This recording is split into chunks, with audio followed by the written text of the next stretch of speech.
कितने लोग जानते पवित्र शास्त्र में 21 दिन के उपवास किया हुआ परमेश्वर का सेवक कौन है? सिर्फ हाथ ऊपर करना, नाम नहीं बताना। चलिए, बहनों में से तो किसी का हाथ नहीं दिख रहा है। भाइयों में कौन?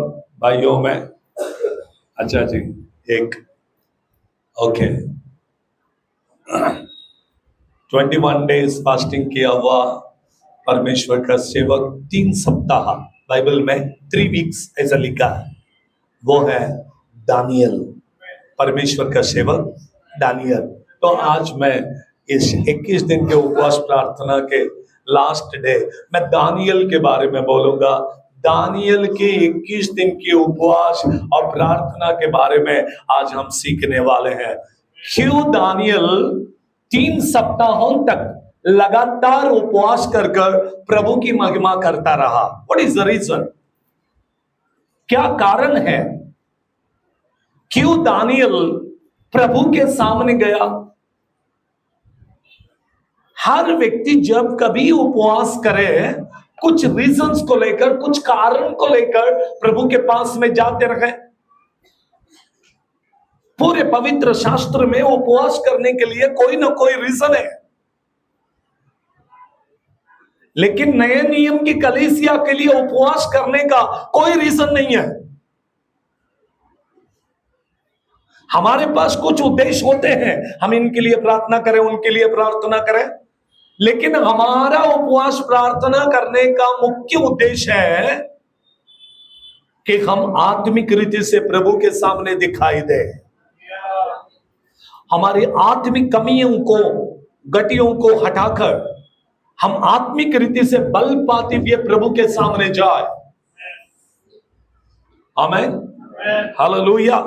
आइए पढ़ेंगे दानियल की किताब 10वीं अध्याय, उसके पहले पद से लेकर 3री पद तक पढ़कर हम प्रभु की स्तुति करेंगे।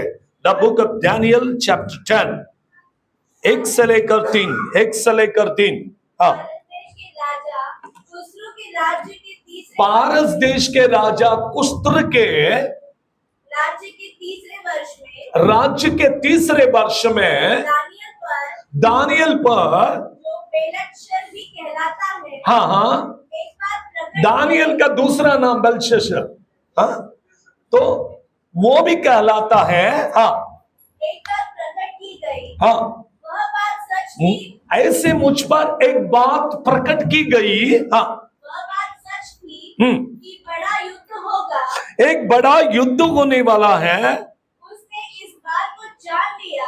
हाँ, और उसको यह देखी हुई बात समझ आ गई। हाँ, उन दिनों में दानियल 3 सप्ताह तक शोक करता रहा। एक बड़ा युद्ध होने वाला है, एक बहुत बड़ी लड़ाई होने वाली है। इस बात को परमेश्वर की ओर से दानियल को बताया गया। जैसा कि दानियल ने दर्शन में देखा कि एक बड़ा युद्ध होने वाला है, तो दानियल लगातार 3 सप्ताहों तक परमेश्वर के सामने बैठ गया। मेरे प्रिय भाई बहन, प्रभु हमें कुछ बातें दिखाता है प्रार्थना में। जब कभी परमेश्वर हमें प्रार्थना में कुछ बातें जब दिखाते हैं, तो आप समझ लीजिए कि वो पूरे कोने से पहले आपको घुटने पे बैठ के प्रार्थना करना है कि प्रभु ये समस्या हमारे कलीसिया पर ना आए, ये समस्या हमारे जीवन में ना आए, ये समस्या हमारे परिवार में ना आए। इसके लिए आपको घुटने पे बैठ के उपवास करना है। कई लोग दर्शन देखते हैं, कई लोग उपवास भी करते हैं और रोते बैठते हैं।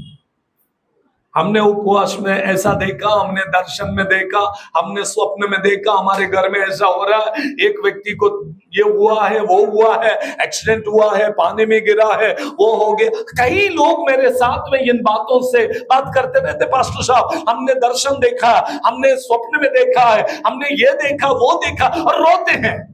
मैं आपसे कहता हूं, यदि आपको रोना ही है तो प्रभु के पास जाइए और प्रभु के सामने बैठिए और प्रभु के सामने घुटने टेक कर आंसू बहाइए। प्रभु आपको विपत्ति से छुड़ाएगा। यह उपवास प्रार्थना का रीजन है कि हम उपवास कर आने वाले बातों से बच जाए। प्रभु के पास में जाए और प्रभु से कहे कि आने वाली विपत्तियां ये ना आए। Praise the Lord, hallelujah. Nineveh के लोगों को देखिए, जैसा योना आया और प्रचार किया कि परमेश्वर का क्रोध इस निनवे शहर पे आने वाला है और यह शहर पूरा का पूरा तहस नहस होगा और परमेश्वर नष्ट करने वाला है। गांव वालों ने सब मिलकर, राजा प्रधान से लेकर छोटे दूध पीने वाले बच्चे तक सबके सब उपवास में आ गए। पूरे लोग, सब लोगों ने उपवास किया। परमेश्वर का मन बदल गया, आने वाली विपत्ति टल गई, परमेश्वर ने कृपा किया, निनवे शहर बच गई। आमीन। केवल उपवास करने से नहीं चलेगा, पश्चाताप भी करना होगा, पाप की कबूली करना होगा, आंसू बहाना होगा। कई लोग उपवास करना है तो केवल नाम के लिए उपवास करते हैं। फास्टिंग के दिन उनके जीवन में 10 मिनट का भी प्रेयर नहीं होगा। फास्टिंग करते हैं लेकिन प्रार्थना नहीं करते हैं। काम में चले जाते, कुछ लोग ड्यूटी में चले जाते हैं, सुबह ड्यूटी गया, शाम को आते हैं, आने के बाद थोड़ा सा फ्रेश हो जाएंगे और बाइबल को पढ़ेंगे, प्रार्थना करेंगे और हो गया, आज दे दो खाना खा लेंगे। ये फास्टिंग नहीं है। उपवास प्रार्थना मतलब क्या है कि आप परमेश्वर के सामने पूरी रीति से नम्र बने और प्रभु के सामने बैठे और प्रभु से प्रार्थना करें। Praise the Lord, hallelujah, hallelujah, hallelujah. Daniel को परमेश्वर ने क्या दिखाया? एक बड़ा युद्ध होने वाला है, एक बड़ी लड़ाई होने वाली है और इसके लिए मुझे क्या करना है? पढ़िएंगे, फिर से एक बार पढ़िए। हाँ। भारत देश के राजा खुसरो के राज्य के 30वें वर्ष में दानियल पर, जो बेलतशस्सर भी कहलाता है, एक बात प्रकट की गई। एक बात प्रकट की गई कि वह बात सच थी और वह बात झूठी नहीं, वह बात सच थी। इसे अब परमेश्वर हमेशा सच ही बोलता है। आमीन। कुछ लोग दर्शन देखकर दूसरे से बोलते हैं, पता नहीं मैं प्रार्थना कर रहा था, मुझे ऐसा दिखा, ये सच है क्या नहीं मालूम नहीं, लेकिन मुझे जो दिखा मैं आपको बताता हूं। प्रभु सच ही बोलेगा, सच है क्या नहीं मुझे नहीं मालूम, बोलना नहीं है। अगर प्रभु ने दिखाया है तो वो सच ही है। आमीन। यीशु मसीह ने पवित्र शास्त्र में कहा, मैं तुमसे सच और सच कहता हूं। Praise the Lord. क्योंकि वह सच है, क्योंकि वह सच्चाई है।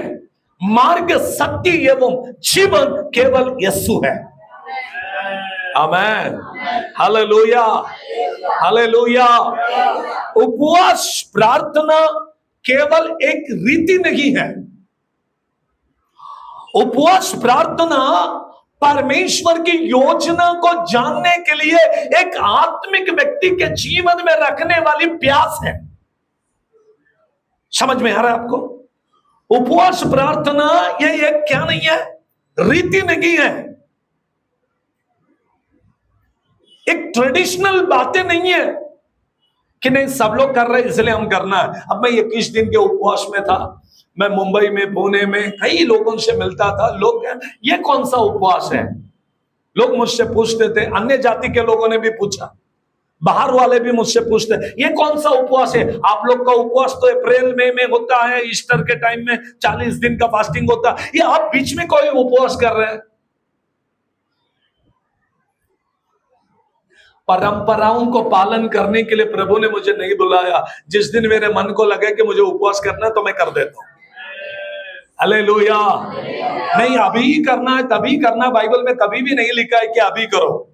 पवित्र शास्त्र में यह लिखा है, जिस दिन प्रेरणा हो। दानियल को किसी ने कहा नहीं, जैसा ही उसने देखा कुछ होने वाला है, वो घुटने पे बैठ गया। आपको पता चलता है कुछ होने वाला है तो आपको प्रार्थना करना है। ये 3 डेज, फ्राइडे, सैटरडे और संडे है। हैदराबाद में 3 दिन के बड़े मीटिंग है और उन्होंने मुझे फोन किया कि ये 3 डेज में आप हमें अवेलेबल हो जाए और आपको यहां पर प्रचार करना। मैंने कहा सॉरी, मैं मेरे चर्च में रहूंगा, क्योंकि मैं 21 दिन उपवास प्रार्थना मेरे लोगों के लिए, मेरी कलीसिया के लिए, मेरे आत्मिक लोगों के लिए मैंने ये उपवास प्रार्थना रखा है, और जरूरी है कि मैं इन लोगों के लिए प्रार्थना करूंगा। आमीन। आज कई लोग प्यासे हैं, आज कई लोग, कल रात में भी कुछ लोग ऑलरेडी कई कई गांवों से आ चुके हैं, 2 दिन से चर्च में आकर बैठे हैं पिंपरी में। 2 दिन हुए, लोग कहीं कहीं अदर स्टेट से लोग आ गए, क्योंकि आज आज आज लास्ट फास्टिंग प्रेयर है। लोग प्रार्थना करवा कर लेने के लिए कई दूसरे जिलों से भी आ गए हमारे पास। मैं चर्च में जाकर उनके लिए दुआ करके आ रहा हूं। Praise God. जैसे ही लोगों को पता चला पास्टर फास्टिंग खत्म करने, लोग आ रहे हैं। हम किसके लिए प्रार्थना किए हैं? हमारा देश का उद्धार हो। Praise the Lord. केवल ईसाई लोगों के लिए नहीं, अन्य जाति के लोगों के लिए। हमारे एमएलए है, हमारे एमपी है, हमारे मंत्रिमंडल है, हमारा प्रधानमंत्री, राष्ट्रपति है। हमारा देश में शांति रहे, सुकून रहे, मेरा देश अच्छा रहे, मेरा महाराष्ट्र अच्छा रहे, मेरा पूना शहर अच्छा रहे। मैं आपसे एक बात बता दूं, यदि पूना शहर में एक बड़ी विपत्ति आ जाती है, क्या हम बच पाएंगे? अगर उनके ऊपर विपत्ति आए तो हमारे ऊपर भी विपत्ति आएगी। कोरोना के काल में केवल देश के ऊपर विपत्ति नहीं, ईसाई लोगों के ऊपर भी आया। पास्टर्स भी मरे, विश्वासी लोग भी मरे। विपत्ति किसी एक के लिए नहीं, विपत्ति सबके लिए आती है, याद रखिए। जब आप देश के लिए प्रार्थना करोगे, अगर देश बच जाए तो तुम भी बच जाओगे। Praise the Lord. ये जो उपवास प्रार्थना का जो प्रैक्टिस है, ये केवल एक परंपरा, एक रीत नहीं है। उपवास प्रार्थना ये आत्मिक लोगों का एक प्रयास है कि परमेश्वर की योजना को जाने। परमेश्वर की योजना क्या है? What is the plan? परमेश्वर आपके लिए क्या चाहता है? जैसा कि दानियल ने एक स्वप्न को देखा, एक दर्शन को देखा, एक प्रभु की ओर से है, यह सच है। जैसा कि युद्ध को देखा, तुरंत 3 सप्ताहों तक प्रभु के सामने बैठ गया। आपके घर में विपत्ति आने वाला, आपके परिवार में कोई समस्या आने वाला है, आपने जान लिया, तुरंत प्रभु के पास जाओ और घुटने पे बैठो, प्रार्थना करो। कोई विपत्ति आने वाली है, प्रभु इससे मुझे बचा। Hallelujah, hallelujah, hallelujah.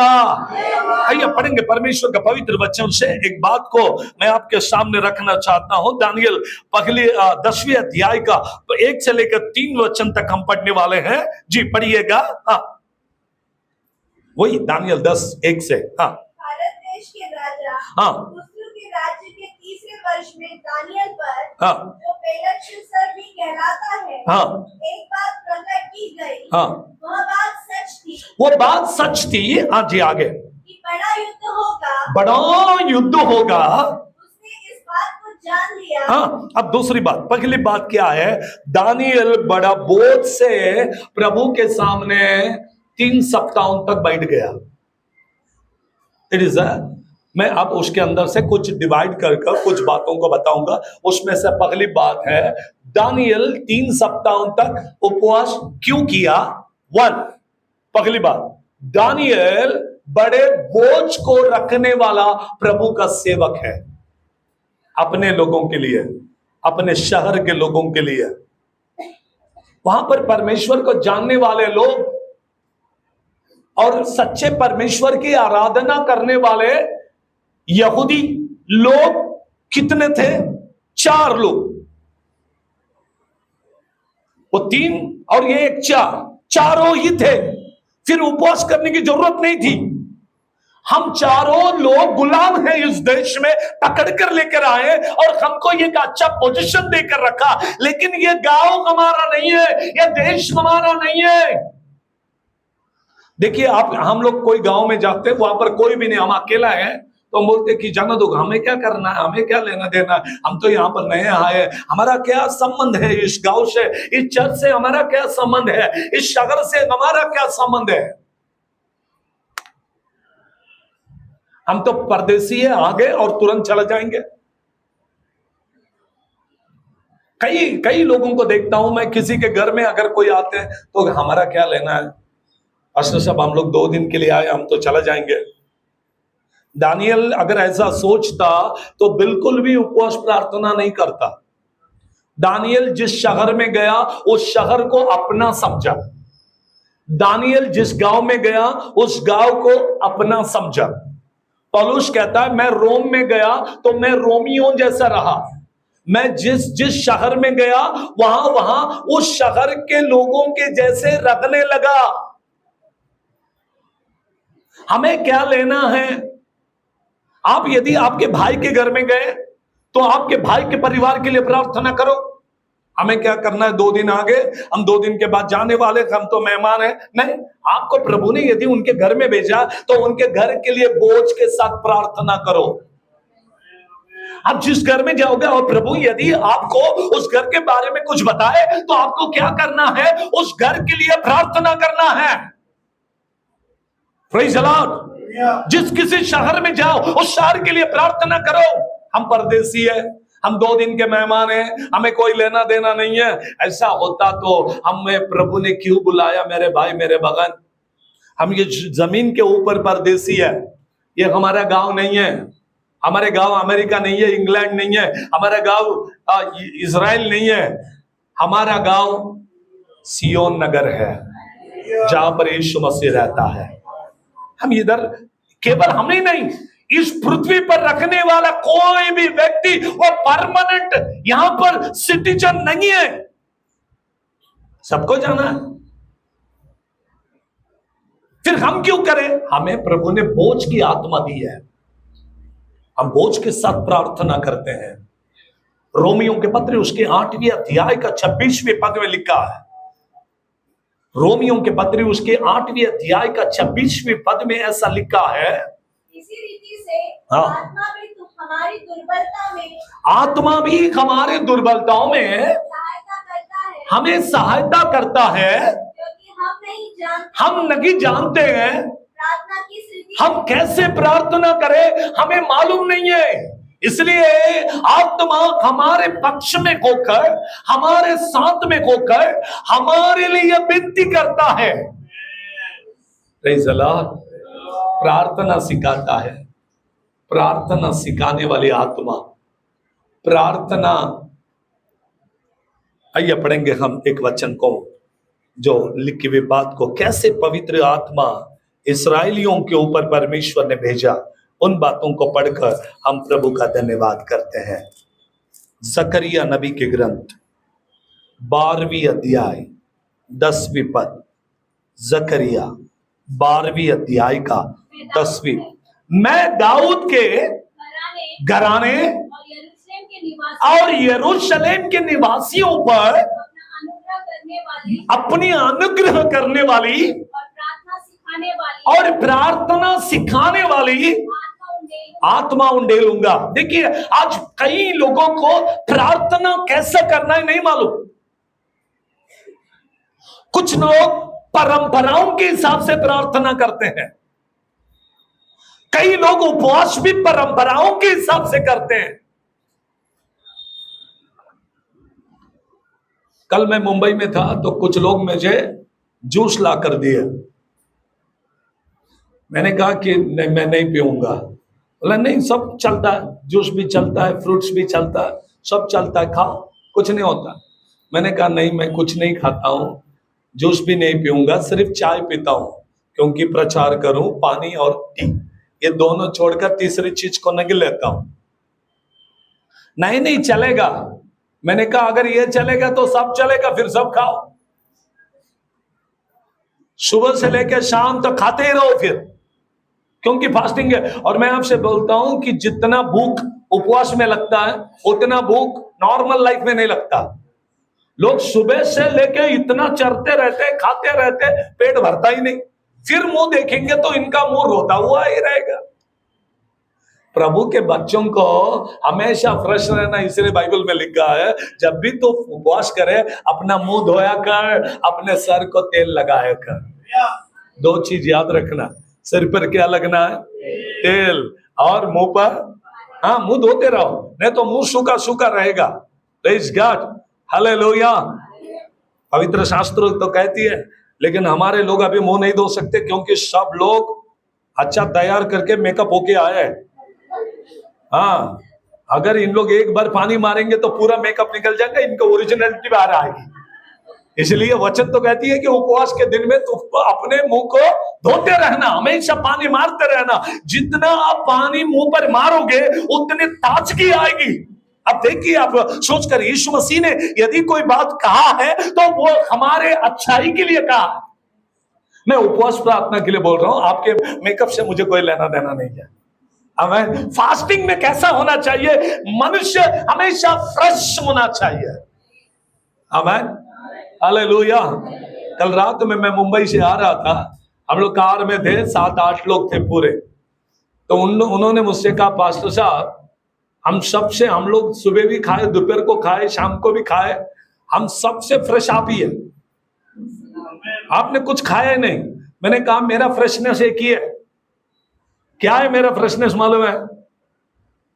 मैं मुंह पे आज तक, जब से 1995 में बपतिस्मा लिया उस दिन से लेकर आज तक मुंह को पाउडर भी नहीं लगाता हूं। जिस दिन पानी में डूबकर बाहर निकला उस दिन से लेकर आज तक मुंह को पाउडर भी नहीं लगाया। कहा बपतिस्मा ले लिया, मेरा यीशु मेरी रोशनी है, मेरा यीशु मेरा चमक है, मेरा यीशु मेरे लिए सब कुछ है, मेरा प्रभु ही मेरे लिए सब कुछ है। तुम खा पी कर आनंद मनाते, अब प्रभु में आनंद मनाते हैं। Hallelujah, hallelujah. इसका मतलब ये नहीं है कि नहीं खाना चाहिए, खाओ, अच्छा रहना है आप लोग को। प्रेज़ गॉड, हम ताजा रहना चाहिए। लेकिन फास्टिंग के लाइफ में देखिए, दानियल फास्टिंग करने के लिए, उपवास करने के लिए पहला रीजन है कि उसे उस देश के लिए, उन लोगों के लिए उसके ऊपर एक बोझ है, और वो बोझ सर्वसाधारण नहीं, वो आत्मिक लोगों के अंदर रखने वाला बोझ है। आपके ऊपर बोझ रहेगा तो आप घुटने पे बैठेंगे, प्रार्थना करेंगे आपके रिश्तेदारों के लिए, आपके परिवार के लोगों के लिए, आपके हस्बैंड के लिए, अपने बच्चों के लिए। आप घुटने पे बैठ के प्रार्थना करेंगे। क्या होना चाहिए आपके पास? किसका बोझ? किसका बोझ? किस चीज का बोझ? कितना तो बोझ है। मत्ती 11:28 में लिखा है, कितना बोझ है? यीशु मसीह खुद देखा और कहा, ये बोझ से दबे हुए लोगों, मतलब पूरे दबे इन लोग, कई के बोझ है, तो बीमारी का बोझ है, टैबलेट का बोझ है, टेंशन है, यही टेंशन वही बोझ है, बीपी का बोझ है, शुगर का बोझ है, पता नहीं और कौन सा बोझ है, सब लेकर चलते हैं। इस पॉकेट में 10 गोली, इस पॉकेट में 10 गोली, बैग में 10 गोली, हालेलुया। जब भी देखेंगे खाते रहेंगे। चिंता इतना है कि बीपी बढ़ जाता है, टेंशन इतना है, शुगर बढ़ जाता है। प्रभु पे बोझ को डाल दो, बीपी भी निकल जाएगा, शुगर भी निकल जाएगा, सब कुछ निकल जाएगा। यीशु पे अपना टेंशन, अपने बोझ यीशु को दो। तुम क्यों लेकर चलते हो? मत्ती 6वें अध्याय में लिखा है, कोई भी व्यक्ति चिंता कर कर अपने सफेद बाल को काले नहीं कर सकते। काले बाल को फिर क्यों चिंता करते हो? फिर क्यों चिंता? कर्ज का चिंता, बच्चों का चिंता, उनकी पढ़ाई की चिंता, उनके स्कूल फीस भरने की चिंता, कुछ लोगों को ईएमआई भरने की चिंता। पता नहीं, वो अपने आप चिंता आई नहीं, जन्म से हम खुद बढ़ा के लिए उसको। वो इतना बढ़ के घर बना के हमारे जीवन में बैठ गए। उसे जाने के लिए कहा तो जाते नहीं है। तो अब क्या करना है? अगर आपके पास बोझ है तो आप दूसरा बोझ लो। पता है कौन सी बोझ? प्रार्थना का बोझ, लोगों का बोझ। बैठो, घुटने पे बैठो और हाथ को उठाकर प्रभु के पास में प्रार्थना करो। आपका दुख आनंद में बदल जाएगा। हालेलुया। जब तुम देश के लिए प्रार्थना करोगे, आपका घर का प्रॉब्लम सॉर्ट आउट हो जाएगा। आमीन, आमीन। हालेलुया। ये दूसरी बात को देखेंगे। दानियल का पहले उपवास और प्रार्थना में जाने का रीजन था, उसके पास बोझ थी, प्रार्थना का बोझ, लोगों का बोझ, चिंता। उसके लिए वो उपवास में बैठकर उनके लिए प्रार्थना करने लगा। अब दूसरी बात को देखेंगे। दानियल की किताब उसके 10वीं अध्याय का 12 और 13वीं पद को पढ़े। 12 और 13। फिर उसने मुझसे कहा, हे दानियल, मत डर, क्योंकि पहले ही दिन को जब तूने समझने बूझने के लिए मन लगाया और अपने परमेश्वर के सामने अपने को दीन किया। Praise the Lord. देखिए, यहां पर एक आत्मिक युद्ध है, स्पिरिचुअल वॉर, आत्मिक युद्ध है। किसके लिए? जिस दिन दानियल पहले दिन प्रार्थना में बैठा, वचन कहती है पहले दिन की तेरी प्रार्थना वो सुनी गई। फिर 21 दिन क्यों किया? 21 दिन क्यों? प्रभु कहता फर्स्ट डे, दानियल पहले दिन की मैंने तेरी प्रार्थना को सुन ली। परंतु दानियल बड़े बोझ से प्रार्थना, जब तक जवाब नहीं आएगा, सो प्रभु आपने सुना तो है लेकिन मुझे जवाब नहीं दिया ना आपने। जैसे दर्शन देकर युद्ध के बारे में मुझसे बात की, वैसे कि युद्ध खत्म होने वाला यह भी आपको मुझे बताना पड़ेगा। Hallelujah, hallelujah. आप अगर उपवास और प्रार्थना करते हैं तो प्रभु कहना चाहिए, हे मेरे सेवक, मैंने तेरी प्रार्थना को सुन लिया। आमीन, हालेलुया। जैसे सुलेमान से परमेश्वर ने कहा, इस स्थान में करने वाली प्रार्थना के ऊपर मेरी आंखें और मेरे कान सदा लगी रहेगी।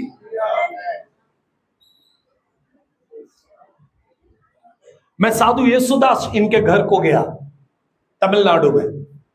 साधु येसुदास कृपासनम चर्चेस का फाउंडर, तकरीबन 1000 से अधिक चर्चेस उन्होंने बनाया है। तो मेरे अंदर एक प्यास थी कि मैं साधु येसुदास जी को देखूं, क्योंकि ऐसे भक्त बहुत कम है आज के दिन में। अभी तो साधु येसुदास नहीं है, साधु चल्लप्पा, बहुत सारे बड़े बड़े सेवक तमिलनाडु में होकर गए। मैं साधु येसुदास के उनके मिनिस्ट्री, कृपासनम मिनिस्ट्रीज, वो देखने के लिए जब गया तो उनके गेट के अंदर जैसे ही एंट्री किया तो बाजू में एक छोटा घर था। मुझे लगा वॉचमैन का घर होगा, वॉचमैन होते हैं ना गेट के पास। तो मैंने सामने गया तो 10 मंजिले का बड़ा इमारत खड़ी है, चर्च भी है।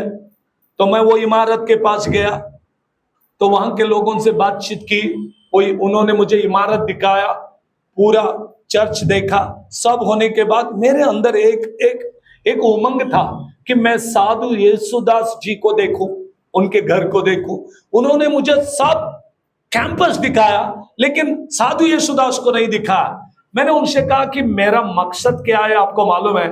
उन्होंने कहा नहीं मालूम, मुझे येसुदास जी से मिलना है। मैंने कहा अभी नहीं मिल सकते, फिर कभी मिलेंगे दोपहर के बाद, क्योंकि अभी आइया प्रार्थना में बैठे। मैंने कहा ठीक है, दोपहर तक मैं भी चर्च में बैठता, मैं चर्च में प्रेयर में रहूंगा। दोपहर में जैसे ही वो उठे तो आप मुझे इन्फॉर्म कर दो कि वो उठे हैं। तो मैं उन प्रार्थना में बैठा रहा।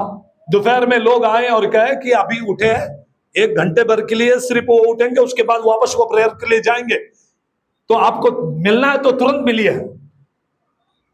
जाकर लोगों ने बताया कि पुणे से कोई पास्टर आया, आपको मिलना चाहते हैं। तो उन्होंने कहा भेजिए। मैं वहां पर गया और सेवक से मिलने के लिए अंदर गया तो छोटा झोपड़ा है, गोबर से लिपा हुआ घर है। 10 मंजिले का बिल्डिंग छोड़कर एक छोटा घर में झोपड़े में रह रहे। मैंने कहा आइया आप इतना एसी का रूम से, वो कहता वो एसी का रूम आप लोगों के लिए, गेस्ट के लिए बनाया हूं मैं। ये जो रूम है, मैं जब प्रभु में आया तब से इधर ही हूं मैं। ना ही मेरा शादी है, ना बच्चे हैं, ना परिवार है, ना बैंक बैलेंस है, मेरे पास तो कुछ भी नहीं है। मैं आया हूं जोगी बनकर और जाऊंगा भी है। तो वहां पर 2 गड्ढे मैंने देखा। मैंने उनसे पूछा ये क्या है? तो उन्होंने कहा ये मेरा प्रार्थना में बैठने का स्थान है। जब से मैं प्रभु में आया, मैं इधर ही बैठता हूं, तकरीबन इतने अंदर 1 फीट अंदर गया जमीन में, 1 फीट जमीन में। जब भी बैठूं तो मैं वही बैठता हूं। आमीन। जोर से बोलेंगे हालेलुया।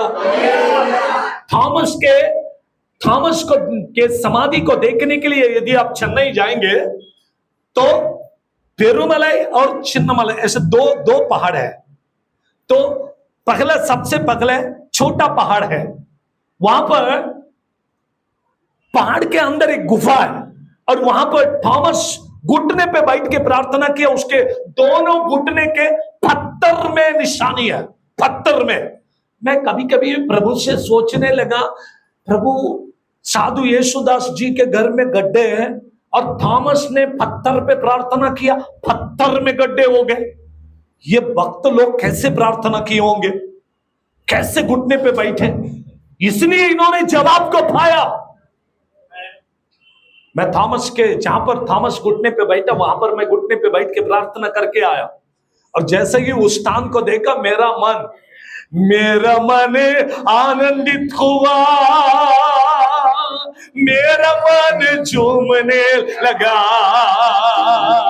मेरा मन आनंदित हुआ, मेरा मन झूमने लगा। किसी ने मुझसे कहा,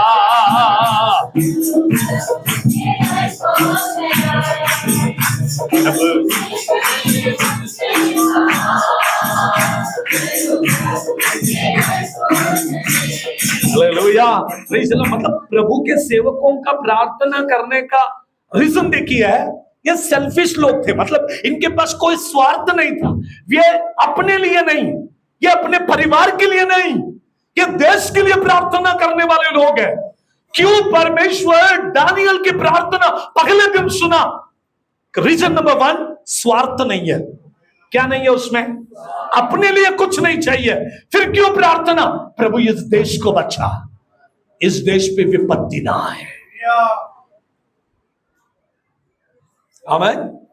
दूसरे इतिहास के ग्रंथ में लिखा, जब मेरे लोग दीन होकर अपने पाप की क्षमा को मांगकर मेरे पास पश्चाताप के साथ में आएंगे, तो मैं इनकी प्रार्थना सुनकर इनके देश को चंगा करूंगा।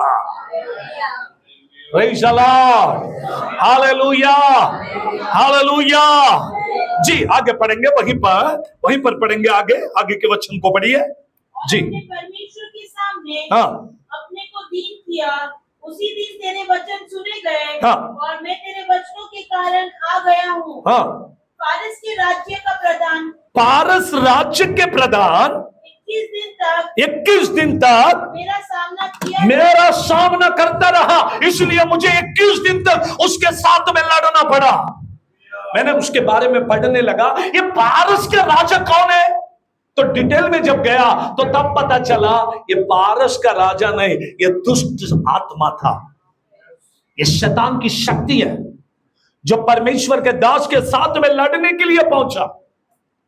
प्रभु के सेवक के साथ में कितने दिन तक लड़ता रहा? प्रभु ने तो पहले दिन प्रार्थना सुन लिया, लेकिन ये ऐसा एक व्यक्ति है जो रोकने वाला, कितने दिन तक रोकता रहा, कितने दिन तक लड़ता रहा। हाँ, लेकिन 21 दिन लड़ने के लिए, और एक बात को वहां पर लिखा, पढ़िए। हाँ, परंतु मिकाएल जो मुख्य प्रधानों में से है, हाँ, मिकाएल जो मुख्य प्रधानों में से है, वो मेरी सहायता के लिए आया। कौन आया? प्रभु ने एक देवदूत को भेज दिया, मिकाएल, प्रधान परमेश्वर का सेनापति, पहुंच के किसको मदद कर रहा? दानियल को। लड़ रहा कौन है साथ में? लूसीफर। लिखा नहीं है पारस के राजा, लिखा हुआ है। Praise the Lord. ऐसा लिखा है कि वो विरोध करते रहा, मदद करने के लिए स्वर्ग से मिकाएल दूत उतर गया।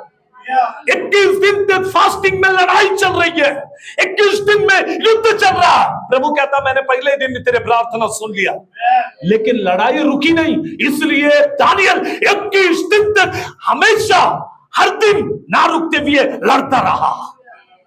कभी कभी हमारी प्रार्थना एक ही दिन में सुनी जाती है, लेकिन हमारा शत्रु कई दिनों तक हमसे लड़ता रहता है। पहले दिन प्रार्थना किया, तुरंत ठीक हो जाते लोग, तुरंत ठीक हो जाते हैं। दूसरे दिन आप प्रार्थना छोड़ दो, शैतान वापस आ जाता है। प्रभु ने प्रार्थना सुना तो जिस दिन सुना उसी दिन शैतान भाग जाना चाहिए वहां से, लेकिन नहीं गया। कितने दिन तक विरोध करता रहा। हाँ प्रियो, इसलिए बाइबल में लिखा, यीशु मसीह ने कहा, ऐसे जाति के लोग, दुष्ट आत्माएं, ऐसे जाति के शैतान की शक्तियां जाति के बिना उपवास और प्रार्थना का नहीं जाएंगे। कुछ कुछ बहुत टेढ़े होते हैं दुष्ट आत्माएं, कुछ कुछ ऐसी टेढ़ी होती है निकलती ही नहीं है। आमीन, हालेलुया। कई दिन लग जाते हैं। कुछ कुछ लोगों को हमने चर्च में 7-7 दिन, 8-8 दिन, 15-15 दिन रखे। कहीं कहीं से लेकर आते हैं चर्च में रख के, क्योंकि वापस इनको गांव भेज दिया तो आने के लिए लेट होगा। नहीं तो आप बोलेंगे इतना दिन चर्च थोड़ी चालू होता है, अब क्या करें। वो ठीक नहीं हो तब तक इनको घर भेजो, तकलीफ हो गया वापस लेके आओ, वापस भेजो, वापस लेके आओ। तो उनसे हम कहते हैं कि आप चर्च में ही रहो, जब मुझे आना है तब मैं आऊंगा, प्रार्थना करके चला जाऊं। हाँ, मैं प्रभु लोगों को चंगा करता है, लेकिन विरोध करने वाला आत्मा कई दिनों तक आपका विरोध करता ही रहेगा, आपसे लड़ता ही रहेगा। उपवास प्रार्थना का दूसरा मीनिंग है युद्ध। किसके साथ? किसके साथ लड़ाई? पारस के राजा के साथ में लड़ाई, इस युग के राजा के साथ में लड़ाई, बीमारी के आत्मा के साथ में लड़ाई। आपको लड़ता रहना पड़ेगा। Praise the Lord, hallelujah. ये भयंकर लड़ाई है, मैं जानता हूं ये लड़ाई है। और जब भी ये लड़ाई में हम उतरते हैं, हमको मालूम है हम युद्ध में पक्का जीतने वाले हैं। हालेलुया। लेकिन लड़ाई शुरू करने से पहले मूसा के जैसे बोले, दाऊद के जैसा बोले, ये लड़ाई मेरा नहीं, ये लड़ाई परमेश्वर का है। जब भी लड़ाई शुरू करे, युद्ध शुरू करे, प्रार्थना शुरू करे, युद्ध मतलब लड़ाई मतलब क्या जानते हो? याकूब परमेश्वर के साथ में लड़ा। कैसे लड़ा? मारा नहीं, रात भर घुटने पे बैठ के प्रभु के साथ में लड़ता रहा। सुबह हो गया, परमेश्वर ने कहा मुझे जाने दे, लेकिन याकूब कहता नहीं, जब तक तू मुझे ब्लेस नहीं करेगा मैं तुझे नहीं छोड़ूंगा। देखिए कितना कितना परमेश्वर के बच्चों को मालूम है प्रभु कैसा आएगा। ये शैतान को भी जानते हैं, ये प्रभु को भी जानते हैं। कुछ लोग प्रभु को लड़ना है तो शैतान से लड़ना छोड़ के प्रभु से लड़ना शुरू करते हैं। जानते हैं प्रभु से कैसे लड़ते हैं? अगर आप सच्चा परमेश्वर है तो मेरे जीवन में ऐसा समस्या आया क्यों, उधर से शुरू करते हैं। अगर ऐसा है तो फिर ऐसा हुआ क्यों, प्रार्थना में बोलते हैं प्रभु मैं तो कितना, वचन में लिखा है ना, 2 जन उपवास करने वाले मंदिर में गए, पहला वाला ने क्या प्रार्थना किया? मैं दशांश देता हूं, मैं ये करता हूं, मैं वो करता हूं, मैंने ऐसा किया, मैंने वैसा किया। इसको देखिए तो कुछ भी नहीं करता, फिर भी तू उसको कार दिया, बंगला दिया। हम भी जब रोड में जाते हैं लोगों को देखते हैं, ये तो चर्च भी नहीं आते, प्रभु भी नहीं जानते, फिर भी परमेश्वर ने इनको सब दिया। हम तो हर सप्ताह चर्च जाते, उपवास करते, प्रार्थना करते, हमको कुछ नहीं। आपका बंगला सियोन नगर में परमेश्वर ने बांध दिया। The book of John chapter 14 verse 1 में लिखा, यदि तुम परमेश्वर पर भरोसा करते हो तो मुझ पर भी भरोसा करो। मैं तुम्हारे लिए जगह बनाने के लिए जा रहा हूं, मैं फिर से आऊंगा, तुम्हें लेकर भी जाऊंगा। किधर है हमारे सबके घर? बोलेंगे सबके लिए घर बना है क्या नहीं बना है? जिसके पास घर नहीं है वो बोले कि मेरे लिए स्वर्ग में घर है। किधर है घर? इधर नहीं चाहिए, ऐसा नहीं है, आपको भी प्रभु देगा। अगर इधर देने से पहले अगर आप निकल गए, आपका रिटायरमेंट हो गया, तो आपको वहां पर एक अच्छा परमानेंट घर प्रभु ने बना कर रखा है। Praise the Lord. ये चिंता में मत बैठो, नहीं तो इधर ही बीपी बढ़ेगा। घर नहीं है पास्टर, अभी तक ये नहीं है, इतना साल हुआ, उम्र 50 हो गया, 70 हो गया, अभी तो जाने के दिन आ गए, फिर घर क्यों चाहिए? जाने के दिन आ गए, कुछ तो करके जाना है। किसके लिए करके जाना है?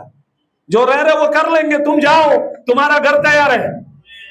हालेलुया बोले, praise the Lord, hallelujah, hallelujah. बोझ सबके गुनाहों का उठाकर वो लिए जा रहा है, बोझ सबके गुनाहों का उठाकर वो लिए जा रहा है।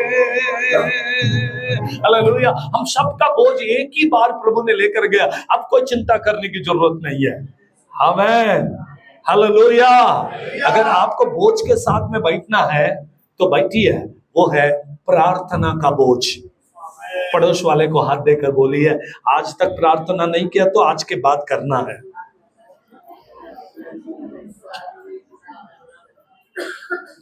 दस मिनट करने वाले 20 मिनट करो, 15 मिनट करने वाले आधा घंटा करो, आधा घंटा प्रार्थना करने वाले 1 घंटा करो, 1 घंटा प्रार्थना करने वाले 2 घंटा करो, 2 घंटा घुटने पे बैठने वाले 4 घंटा बैठो। आपको अभी मालूम नहीं है प्रार्थना में जो आनंद है, आपने अभी चक्कर नहीं देखा। वचन में लिखा है, चक्कर देखो यहोवा क्या ही भला है। जो व्यक्ति घुटने पे बैठ के प्रार्थना करता है, आनंद लेता है, उसको इतना आनंद आती है प्रार्थना में, वो घंटे घंटे लगे रहता है और प्रभु से आनंद पाते रहता है। Praise the Lord. नंबर 1, परमेश्वर ने कहा मैंने तेरी प्रार्थना सुनी। नंबर 2 पर वहां पर लिखा है कि मेरे साथ में पारस का राजा लड़ता रहा। नंबर 3, आत्मिक युद्ध के बारे में बोल रहा हूं मैं। नंबर 3, लड़ाई में मदद करने के लिए मिखाइल दूत उतर कर आ गया। आगे पढ़ेंगे जी। इसलिए मैं फारस के राज्यों के पास रहा, हाँ, और अब मैं तुझे समझाने आया हूँ। Praise the Lord. अब मैं तुझे समझाने आया हूँ कि अंत के दिनों में तेरे लोगों की क्या दशा होगी, क्योंकि जो दर्शन तूने देखा है वह कुछ दिनों के बाद पूरा होगा। Praise the Lord.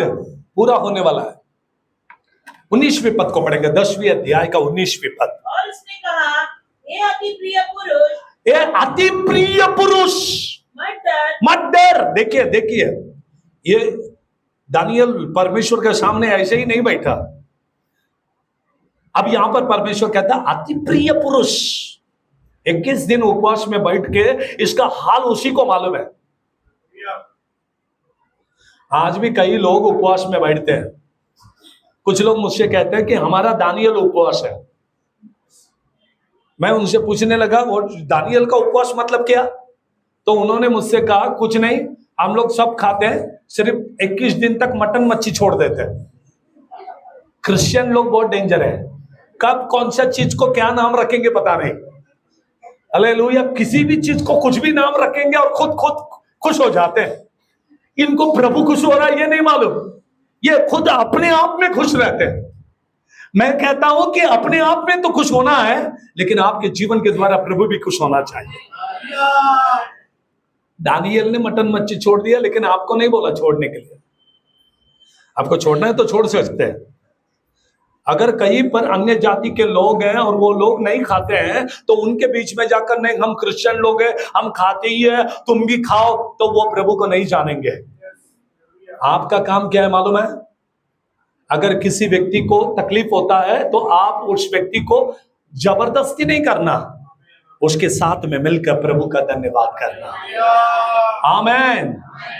जोर से बोलेंगे hallelujah, hallelujah, hallelujah, praise the Lord. क्या नहीं करना चाहिए? प्रार्थना करो। प्रभु के बच्चों को देखकर लोग खुश होना चाहिए। प्रभु के बच्चों को देखकर लोग क्या होना चाहिए? खुश होना चाहिए। सुसमाचार सुनाना है हमें। क्या करना है हमें? हाँ, 21 दिन तक दानियल सब स्वादिष्ट भोजन को छोड़ दिया। ईस्टर के टाइम में लोग दाढ़ी भी नहीं बनाते। मैंने तो बाइबल में कहीं नहीं देखा। ये सब यूजलेस है। ये सब परंपरा पालन करने वाले लोगों के लिए। आत्मिक लोग आत्मिक बातों को देखते हैं, इन बातों को नहीं देखते हैं। नहीं तो बोलेंगे 40 दिन तक शादी नहीं करने का, एंगेजमेंट नहीं करने का, ये नहीं करने का, वो नहीं करने का, भलाई नहीं करने का। Praise the Lord. एक दिन मैं हॉस्पिटल में गया, 40 डेज था, और एक बहन को लड़का हुआ हॉस्पिटल में देखने के लिए। मैंने कहा नहीं, ये अभी पैदा हो गया तो अच्छा नहीं है। वो व्यक्ति मुझसे बोलने लगा, ऐसा कैसा अच्छा नहीं है पास्टर, प्रभु ने दिया है। मैंने कहा दाढ़ी कर लो फिर। नहीं, ईस्टर है ना इसलिए नहीं कर रहा हूं। फिर लड़का आया ईस्टर के में, ये क्या है? नहीं, ये गिफ्ट है।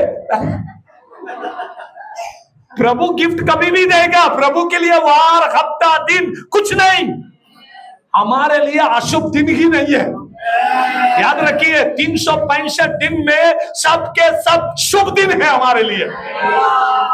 इसलिए गीत गाते हैं, आज का दिन यह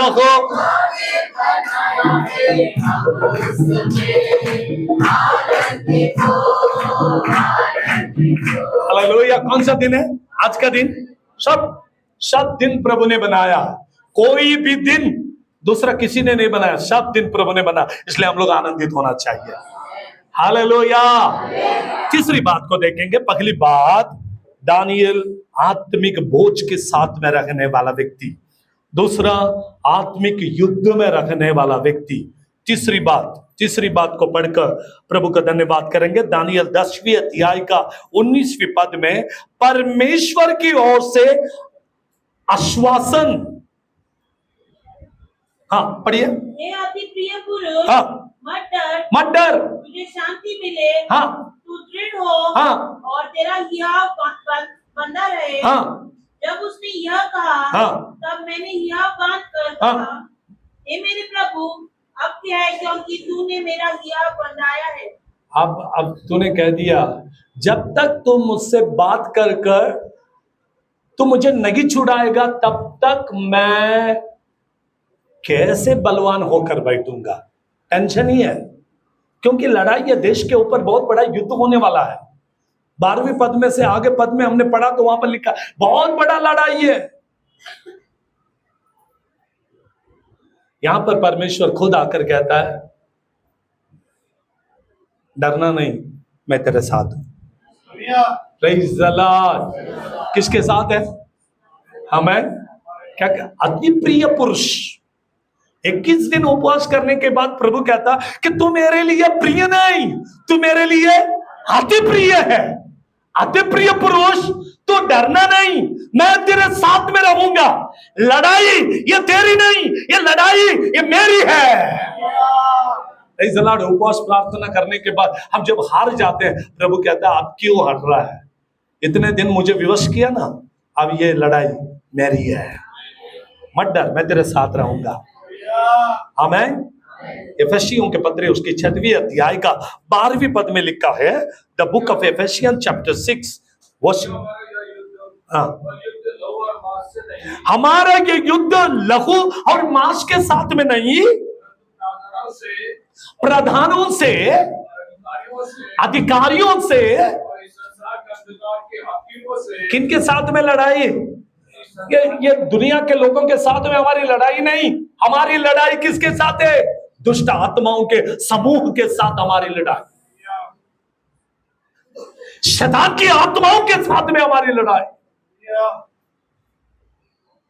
हमें प्रेज़ द लॉर्ड, हालेलुया। मैं हमेशा कहता हूं, एक जवान लड़का ने मुझसे कहा, पास्टर साहब लड़ाई ये तुम्हारी है, मेरा नहीं। मैंने कहा भाई क्यों? वो कहता नहीं, वो शैतान मेरे साथ नहीं लड़ा, मैं भी उसके साथ नहीं लड़ेगा। आप इधर चर्च में खड़ा रहकर हमें सिखाते हैं कि शैतान से लड़ो, वो गपचुप बैठा है, हम जाके उसको बोलते हैं चल आजा लड़ाई को, फिर वो घर में घुसता है। हमारे घर में प्रॉब्लम होता है, हमारे घर में ये होता है, हमारे घर में वो होता है। मैं प्रार्थना करता हूं वेरी सिंपल। मैंने कहा कैसे प्रार्थना करता है? प्रभु मुझे ब्लेसिंग दे, प्रभु मुझे संभाल, प्रभु मुझे चला। शैतान से मेरा कोई पंगा नहीं है, मेरा कोई लेना देना नहीं, क्योंकि वो मेरे रास्ते में नहीं आता, मैं भी उसके रास्ते में नहीं जाता। समझ ले? बहुत सारे ईसाई लोग ऐसे एकदम कोई लेना देना नहीं इनको, एक अपना जीवन को जीते, इसको कोई नहीं। शैतान भी बोलता है ये वो कितना अच्छा आदमी है, चर्च में जाता, कभी मेरा नाम भी नहीं लिया इसने। नहीं तो ईसाई लोगों को देखिए, जब भी अगर शैतान ने कुछ करे या ना करे, हमारा टारगेट कौन है? कुछ भी हो जाए तो पहले बोले यीशु मसीह के नाम में शैतान को बांधता हूं, फिर वो छिड़ जाता है। और चुप बैठने वाला को जाके बांधते हैं, बांधने से वो तुम्हारे ऊपर आता है, फिर लड़ाई शुरू हो जाती है। आत्मिक में जाकर बांध दिया, लेकिन बांधने की ताकत भी नहीं है। जाकर बांधने लगा, उसके पैर पकड़ के बांध रहे, वो पैर लेके ला तुम्हारा। पैर बांध रहे हैं तो पैर पकड़ने की ताकत तो रखो, नहीं तो वो लात मारेगा तो जाके उधर गिरोगे। उपवास इसलिए करना है ताकि आत्मिक शक्ति को, बल को प्राप्त करे, और जब उसके पैरों को पकड़ेंगे तो उसको बांधने का हिम्मत को रखे। मत्ती 18:18 में लिखे कि हमें प्रभु ने बांधने का अधिकार दिया है। आमीन, प्रेज़ द लॉर्ड। रोमियो 16:20 में लिखा हमारे पैर के नीचे रोंदने का ताकत दिया है। Praise the Lord, hallelujah, hallelujah. भजन संहिता 149 वर्ष 7, 149 वर्ष 7, उनके अधिकारियों को, उनके राजाओं को, उनके प्रधानों को साकलियों से बांधने का अधिकार प्रभु ने हमें दिया है। Praise the Lord, hallelujah.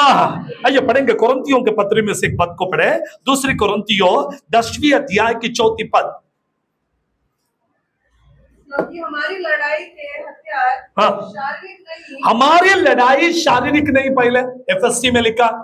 अब कुरिन्थियों के पत्र में पौलुस कहता है कि हमारी लड़ाई के जो हथियार भी है वो क्या नहीं है? शारीरिक नहीं है। हाँ, पर गढ़ों को ढा देने के लिए हमारे हथियार तो शारीरिक नहीं है, लेकिन फिर भी हमारे हथियार से क्या गिर जाते हैं? गढ़ों को ढा देते हैं, बड़े बड़े गढ़। हमारे पास में हथियार दिखते नहीं, लेकिन है। हमारे पास क्या नहीं है? हथियार दिखने वाले नहीं है, लेकिन अनदिखाई देने वाली हथियार है। शैतान अगर आपको स्वप्न में AK-47 लेकर आ गया तो उसको बोलना तू पागल है, तेरे पास AK-47 है, हमारे पास अभी न्यू जनरेशन का हथियार है। एक गोली मारे तो सीधा नरक में जाके गिरेगा।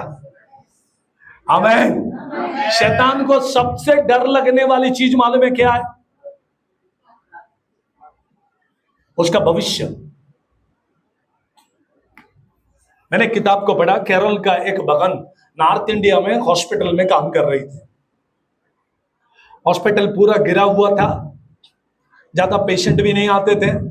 जो ना पुराने मिशनरी के चर्चेस और होते तो वो गिर जाते, उसको कोई बनाता नहीं क्योंकि मिशनरी फंड्स भी बंद हो गए। तो वो गिरा हुआ एक घर में रहती थी, और हॉस्पिटल में थोड़ा पेशेंट आते तो देखते थे। ये बहन अपने घर में सोई थी कॉट पे, तो एक बड़ा सांप आकर उसके मुंह के पास अपने मुंह खोल के बैठ गया। कि नाइट ड्यूटी करके आई थी, सो गई, सुबह उठ के आंख को खोली तो पता है आंख के सामने कौन खड़ा है, और उसी को देख रहे हो। बोला अभी हिलेगा तो ये काटेगा। लेकिन उसी संडे पास्टर ने बोला था शैतान को भविष्य से बहुत डर लगता है। तो ये बोलने लगे, शैतान मेरा परमेश्वर तेरे लिए आग तैयार करके रखा है, गपचुप चला जा, नहीं तो मैं प्रभु को बोलूंगी और वो तुझे उठा के आग में फेंक देगा। आंख बंद करके बोलने लगी। जैसे वो बोलते रही, इसने तुरंत पीछे मुड़ा और पूंछ के और मुड़ा, दरवाजे के पास गया, दरवाजे के अंदर एक छेद था, उसमें से बाहर निकल गया। ये बहन उठ के देख रही है, मैंने इसको बोला नहीं जा, ये गया। ये क्यों गया? उसको उसके भविष्य, उसको मालूम है कि मुझे मारने वाला है, उसको मालूम है, मैं एक बीमारी के आदमी को मालूम होता है वो मरने वाला है, लेकिन कोई उसको आके बोले कि तू मरेगा तो वो डरता है, और उसको खुद को अंदर से मालूम होता है कि मैं मरने वाला हूं। प्रेज़ द लॉर्ड, जोर से बोलेंगे हालेलुया, हालेलुया। ब्रदर एसन्ना ने एक बात को बोला एक दिन कि एक बहन हॉस्पिटल गई, हॉस्पिटल जाए, ट्रीटमेंट करके कुछ रिपोर्ट्स देकर आई। तो 2 दिन के बाद जाकर रिपोर्ट लिया तो रिपोर्ट में क्लियर लिखा है कि आपके पेट में कैंसर का गांठ है और 4th स्टेज में आप मरने वाले हैं। बहन लेके आई घर पे, खाना छोड़ दिया, पानी छोड़ दी, सब खत्म, चिंता में बैठी, अच्छी थी, दुबली पतली हो गई, 1 महीना हो गया, बेड में गिर गई, चर्च में गई, रिलेटिव आकर देखने लगे, ये सबको रिपोर्ट दिखा रही, अब खत्म हो गया, मेरे पेट में पहले से दुख रहा, डॉक्टर ने बोला 4th स्टेज में, अब कोई उपयोग नहीं है हॉस्पिटल जाकर। तो परमेश्वर का सेवक प्रार्थना करने के लिए आए, और परमेश्वर का सेवक ने देखा भी ये बहन तो जाने वाली है, पूरे दुबली पतली, चद्दर डाल दिया तो दिख भी नहीं रही। पास्टर ने बोला ठीक है मैं आपको लेके जाता हूं, दिखा के लाता हूं। तो कैसे, तो पास्टर ने अपने कार में उस बहन को लिया, अस्पताल गया, चेक करवाया तो रिपोर्ट देके नॉर्मल है। फिर वो रिपोर्ट किसका है? हॉस्पिटल में गड़बड़ हो गया, रिपोर्ट दूसरे का इसको आया, इसका दूसरे को गया, अरे है ही नहीं कुछ, लेकिन शैतान डराता है आपको। आप समझ जाइए, डॉक्टर के हर रिपोर्ट ओरिजिनल होंगे, ये नहीं होगा। हालेलुया। एक बार मेरा यीशु का लैब में भी आके देखो, एक बार इधर भी चेक करके लो, यीशु मसीह आपको कहता है आपको कोई बीमार नहीं है। शैतान डराता है, केवल क्या करता है? डराता है, लेकिन यीशु कहता है तू बीमार नहीं है मेरा बेटा, तू बिंदास रह, कल भी मरना है, आज भी मरना है। डर डर के मरने से अच्छा प्रभु के लिए जीकर उसके लिए धन्यवाद करते हुए कल भी मरना है, आज भी मरना। अगर मृत्यु आज भी आती है लेकिन मैं डरूंगा नहीं, मैं प्रभु के लिए जीऊंगा। अब जानते बीमारी आपको छोड़ के भाग जाएगी। अब बीमारी कहते ये तो डरता ही नहीं, मैं कितना दिन हुआ इसको डरा रहा हूं, ये डरता ही नहीं है।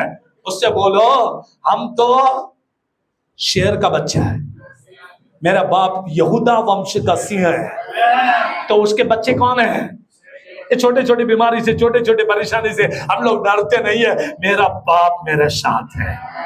यहाँ पर लिखा मिखाइल कहता है मैं तेरे साथ हूं, डरना नहीं। सामने अगर दुष्ट है, सामने अगर लूसीफर है, सामने अगर 21 दिन तक लड़ने के लिए शैतान खड़ा है, लेकिन तुम्हारे पक्ष में होकर लड़ने के लिए मिखाइल दूत तुम्हारा सपोर्टर है। आमीन, आमीन। हमारा हथियार भले की दुनिया का नहीं है, हमारे पास इंजेक्शन नहीं है, हमारे पास सोनोग्राफी मशीन नहीं है, हमारे पास एक्सरे मशीन नहीं है, लेकिन जब लोग आते हैं आंखें बंद करते, प्रभु कहता है कि ये प्रॉब्लम है, ये ठीक हो जाएगा, वो ठीक हो जाता है। हमारे पास दुनिया का कोई भी हथियार नहीं है, लेकिन हमारे पास आत्मिक हथियार है।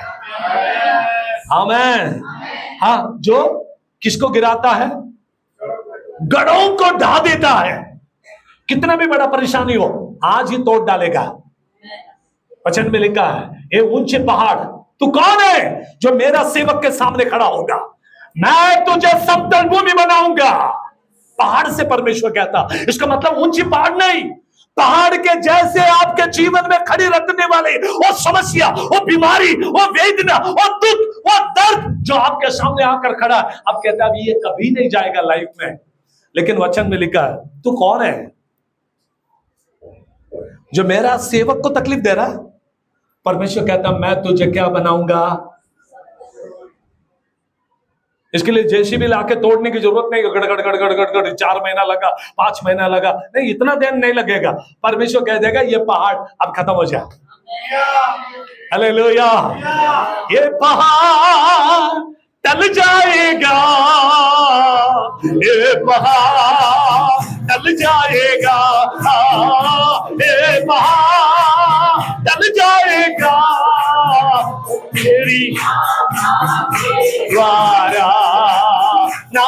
बल से ना शक्ति से पर तेरी आत्मा के द्वारा, ना तो बल से ना शक्ति से पर तेरी आत्मा के द्वारा ये पहाड़ टल जाएगा, ये पहाड़ टल जाएगा, ये पहाड़ टल जाएगा तेरी आत्मा के द्वारा, तेरी।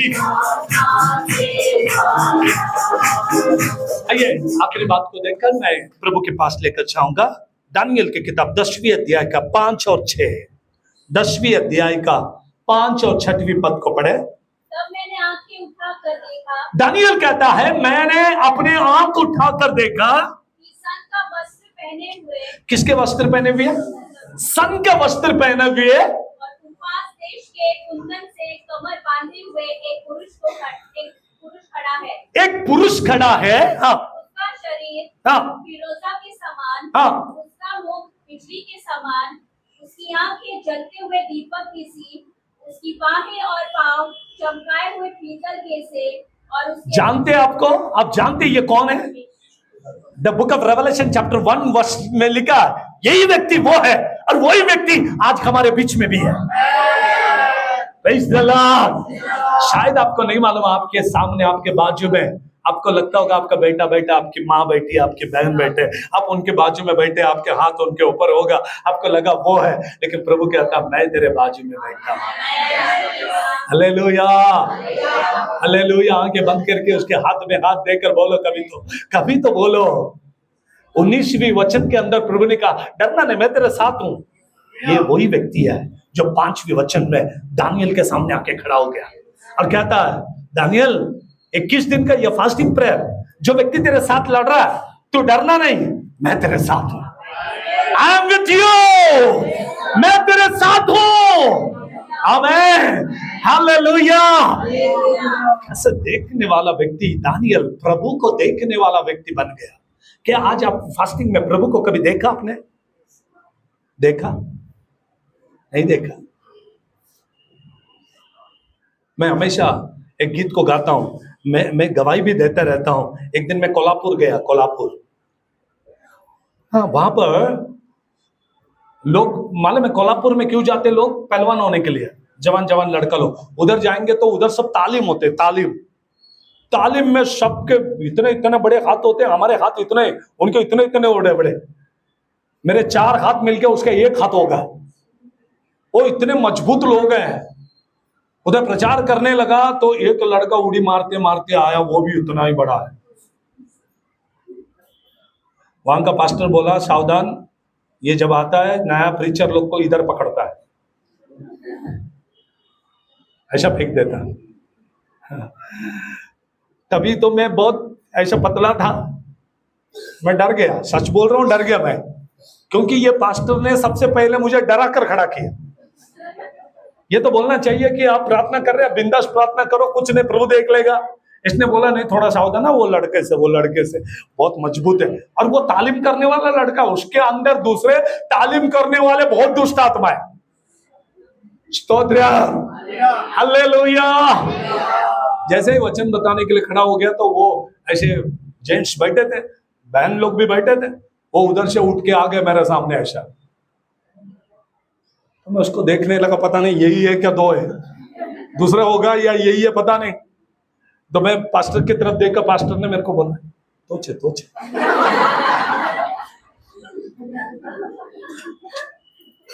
आ गया सामने और मेरे सामने सीना तान के खड़ा हो।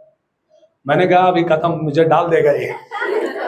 अब मैं आंखें बंद करके एक गीत गाने लगा, प्रभु संगे मला पाही दुरात्मा तई पड़े दूरी। ये मेरा फेवरेट गाना है। जब से मैं महाराष्ट्र में सेवा के लिए आया, जब भी गांव खेड़ों में जाता हूं तो ये गीत को मैं गाते रहता हूं। मुझे मराठी बहुत पसंद है और मराठी लैंग्वेज भी पसंद है, मराठी लोग भी पसंद है, मराठी भाषा भी पसंद है। आमीन, हालेलुया, हालेलुया। मैं असल तेलुगु वाला, पक्का मराठी वाला, समझ में आया? असल तेलुगु वाला और पक्का, हाँ, क्योंकि पैदा इधर हो गया ना, इसलिए पक्का मराठी में। प्रभु संगे मला पाही, दुरात्मा थई पड़े दूरी,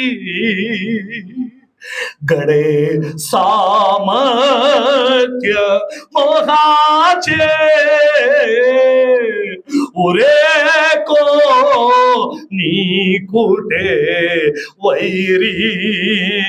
कोई भी दुश्मन अभी नहीं रह गया, सब खत्म। इतना ही बोलकर आंख खोल के देखा तो ये नीचे गिर गया। सिर्फ मैंने बोला यीशु मेरे साथ है तो गिर गया। आमीन। जो मुझे नहीं मालूम मेरे साथ में कौन है, वो उसने देख लिया। इनको पहला मालूम पड़ जाता है।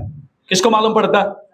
चर्च में भी देखो आप, किसी भूत लगे हुए आदमी को लेके आओ, बेटा वो इधर ही शुरू हो जाएगा, छोड़ मारा, छोड़ मारा, और बाजू वाला कहता है इसको प्रभु नहीं दिख रहा, उसको दिख रहा। वो बोल रहा छोड़ प्रभु मुझे छोड़, इसको नहीं दिख रहा। ये बोलता किधर है, किसने पकड़ा तेरे को, किसने पकड़ा? अगर वो आंख तुमको आ गया ना तो तुम प्रभु का धन्यवाद करेंगे। याकूब के पत्र में लिखा है कि दुरात्मा की शक्तियां मुझे देखकर थर-थर कांपती है, लेकिन मेरी प्रजा को मेरा डर नहीं है, और मेरी प्रजा मुझे जानती नहीं है, इसलिए डरती नहीं है। मैं आज आपको पहचान करके देना चाहता हूं, आपके साथ में आपका प्रभु है। एक बार आपके आत्मिक आंख खोल कर तो देखो आपके साथ कौन खड़ा है, आपके पक्ष में कौन खड़ा है। अभी तक तो दानियल को ऐसा लगा मेरे साथ मिखाइल है, लेकिन जब दर्शन देखने लगा तो ये मिकाइल नहीं, मिकाइल के रूप में आया हुआ यीशु नासरी है। जोर से बोलेंगे हालेलुया, हालेलुया।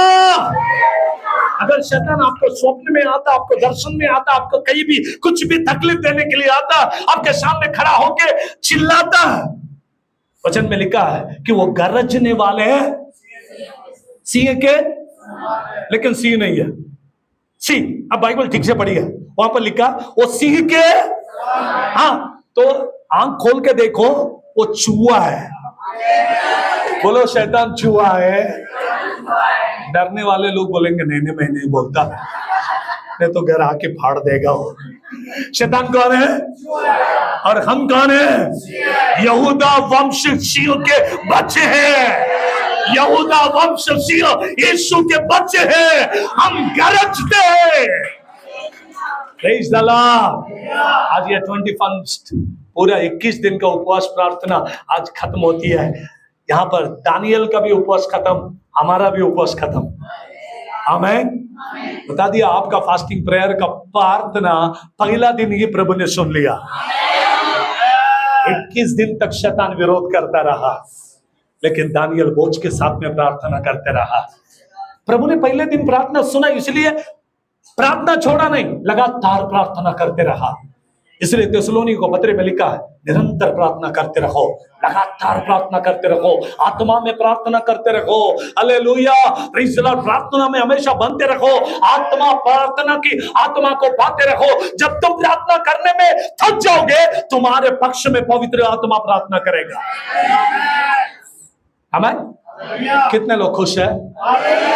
वाह, तो सब खड़े हो जाएंगे और प्रार्थना करेंगे, प्रभु के पास जाएंगे। प्रभु अद्भुत काम करेगा, प्रभु अद्भुत काम करेगा। दानियल का परमेश्वर मेरा परमेश्वर है।